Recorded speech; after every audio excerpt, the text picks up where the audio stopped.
Guys, pauwi na kami. Ipaprank namin si Roma, si misis ko. Kunwari hindi ko kasama si Kurt. Yan siya guys, oh. Yee! Mamaya abangan nyo guys yung ipapost kong video. Ipaprank natin siya. And si Sikat, yeah! Mamaya abangan nyo yung live namin guys. Guys, tingnan natin mamaya kung gaano kasulit ang misis ko. Yan. See you later guys. Ito na kami. Nasa ano na kami, sa Lasa na guys. Sa Lasa na to guys. Malapit na kami. Yan si Kuya Kurt. Papayag ba naman ako na maiwan ng anak ko, diba? Anong kwenta kong anak, ay anong kwenta kong asawa kung iiwan ko yung anak ko, diba? Ayan si Kuya Kurt. Mamaya, see you later guys. Abangan natin ang mga susunod na kabanata. Ha guys. So yun guys, dito kami sa bahay guys.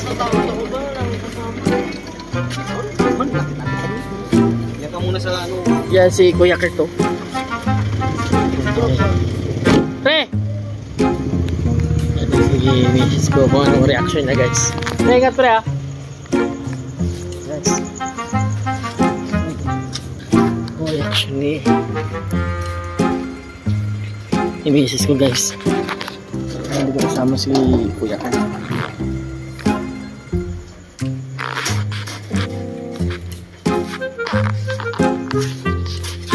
Be?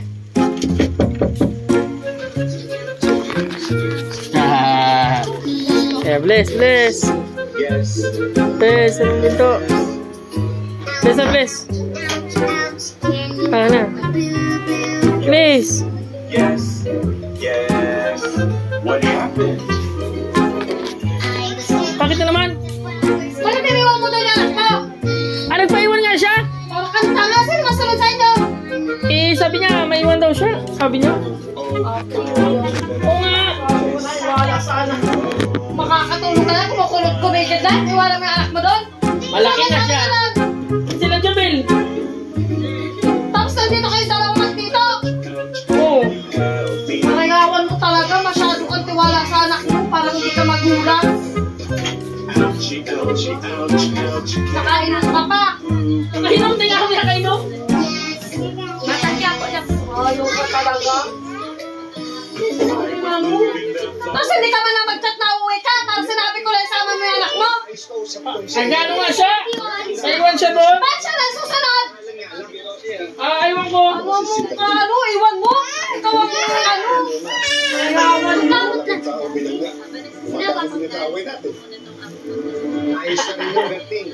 Nakatulog ka din ng wala yung anak mo. Abo ka talaga. Regalo, mas ka na dito! It's a prank!